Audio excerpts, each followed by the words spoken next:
कि हमारा देश आज भी सुरक्षित नहीं है।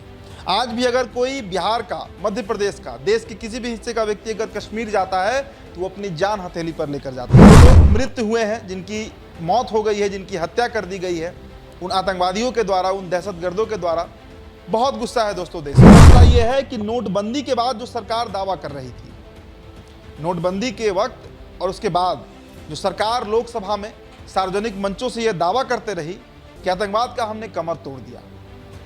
कैसे आतंकवाद फिर पनप गया? जो आतंकवादी सीमा पार से आते हैं, पाकिस्तान से आते हैं, बलोच से आते हैं, उनको बिरयानी खिला कौन रहा है इस देश में? कौन उनका पोषण कर रहा है? बार बार पाकिस्तानी सामने आया है, तो पाकिस्तान से एक बार फुल एंड फ्लेज निपट लेने का मामला है। कौन रोक रहा है? किसने रोका है? पूर्ण बहुमत की सरकार दो बार बनी, इस बार भी सरकार मजबूत सरकार है। इस वक्त ये पूरा देश हमारे प्रधानमंत्री के साथ खड़ा है, गृह मंत्री के साथ खड़ा है, लेकिन हम कार्रवाई की भी मांग करते हैं। सिर्फ वादे और सिर्फ जुमलों से काम नहीं चलेगा दोस्तों। 24 घंटे से अधिक का समय बीत चुका है। पूरा देश इस वक्त एक दर्द महसूस कर रहा है, एक असहनीय पीड़ा इस बात को लेकर है कि हमारा देश आज भी सुरक्षित नहीं है। आज भी अगर कोई बिहार का, मध्य प्रदेश का, देश के किसी भी हिस्से का व्यक्ति अगर कश्मीर जाता है तो वो अपनी जान हथेली पर लेकर जाता है। कई दावे फेल हो गए, इंटेलिजेंस ब्यूरो भी फेल हो गया। दोस्तों इस वीडियो में हम पहलगाम पर चर्चा करेंगे। जो दर्दनाक हादसा कल घटा है पहलगाम में, पूरा देश इस वक्त, मैंने कहा ना कि असहनीय पीड़ा से गुजर रहा है। कई जगह कैंडल मार्च निकाला गया। जो लोग मृत हुए हैं, जिनकी मौत हो गई है, जिनकी हत्या कर दी गई है उन आतंकवादियों के द्वारा, उन दहशतगर्दों के द्वारा, बहुत गुस्सा है दोस्तों देश में। तो इस रिपोर्ट में, इस विश्लेषण में दोस्तों हम चर्चा करेंगे। देखिए क्या हुआ है, क्या नहीं हुआ है, ये आपको पता है। कल शाम 3 बजे, 3:30 बजे के आसपास की ये घटना है। पहलगाम में खुला मैदान है और वो बड़ा अच्छा टूरिस्ट स्पॉट है। वहाँ पर लोग पहुँचते हैं छुट्टियाँ मनाने। देखिए जिनकी नई नई शादियाँ हुई हैं, खासकर अप्रैल का महीना में जब से लगन शुरू हुआ है, उसके बाद जिनका शादी हुआ, कुछ लोगों का शादी 3 दिन पहले हुआ था, कुछ का 4 दिन पहले हुआ था। बिहार के भी एक आईबी के अधिकारी थे, इंटेलिजेंस ब्यूरो के अधिकारी थे, हैदराबाद में उनका पोस्टिंग था, मनीष रंजन। उनका भी मौत हो गया। उनकी पत्नी का रोते बिलखते आपने वीडियो भी देखा होगा। तो कुल मिलाजुलाकर करीब 27 डेथ अब तक रिपोर्ट किए जा चुके हैं। मतलब इतने आंकड़े अब तक सामने आ गए हैं सरकार की तरफ से। अमित शाह, देश के माननीय गृह मंत्री जो हैं, उन्होंने सबको श्रद्धा सुमन भी अर्पण किया। लेकिन मसला ये नहीं है, मसला ये है कि नोटबंदी के बाद जो सरकार दावा कर रही थी, नोटबंदी के वक्त और उसके बाद जो सरकार लोकसभा में सार्वजनिक मंचों से यह दावा करते रही कि आतंकवाद का हमने कमर तोड़ दिया। कैसे आतंकवाद फिर पनप गया? और दोस्तों हम कश्मीर पर भी सवाल उठाएंगे। सवाल इसलिए हम उठाएंगे कि जो आतंकवादी सीमा पार से आते हैं, पाकिस्तान से आते हैं, बलोच से आते हैं, उनको बिरयानी खिला कौन रहा है इस देश में? कौन उनका पोषण कर रहा है? कई ऐसे मसले हैं। हिंदू मुस्लिम का भी एंगल आप देख रहे होंगे चल रहा है, क्योंकि धर्म पूछ कर मारा गया है। ये भी कहा गया कि कलमा पढ़ने को कहा गया, जो नहीं पढ़ पाया उसकी मौत हो गई। मैं आज तक पर एक रिपोर्ट देख रहा था, एक ऐसा भी हिंदू था जो अन्य मुसलमानों को कलमा पढ़ते हुए देखकर उनके भीड़ में घुस जाता है तो वो जीवित बच जाता है। तो धर्म का भी एंगल है। लेकिन दोस्तों मेरा अपना तर्क है कि धर्म का एंगल तो ठीक है, धर्म का एंगल आप दे सकते हैं, क्योंकि कई तरह के ध्रुवीकरण देश में चल रहे हैं। लेकिन बड़ा मसला ये होना चाहिए कि वो दहशतगर्द इस मुल्क में घुस कैसे गए।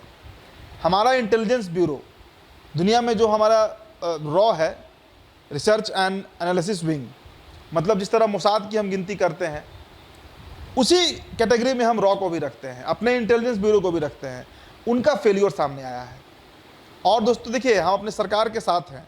इस वक्त इस देश का पक्ष है, विपक्ष है। आपने तेजस्वी यादव का भी बयान सुना होगा, राहुल गांधी का भी बयान सुना होगा। सभी लोग कह रहे हैं, एक सुर से कह रहे हैं कि हम इस वक्त, देखिए ये राजनीति का मुद्दा है भी नहीं, ये राजनीति का मुद्दा नहीं है। और मेरा अपना मानना है, मेरा निजी मानना है कि पत्रकार को भी इसमें धर्म को नहीं लाना चाहिए। लेकिन एक सवाल जरूर उठाना चाहिए कि भाई हमारे पास आज किस चीज़ की कमी है। आज आपने उनका बयान सुना होगा, मेजर बख्शी का।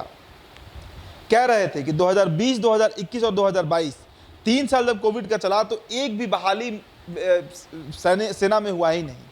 और हर साल करीब करीब 60,000 सैनिक रिटायर कर जाते हैं।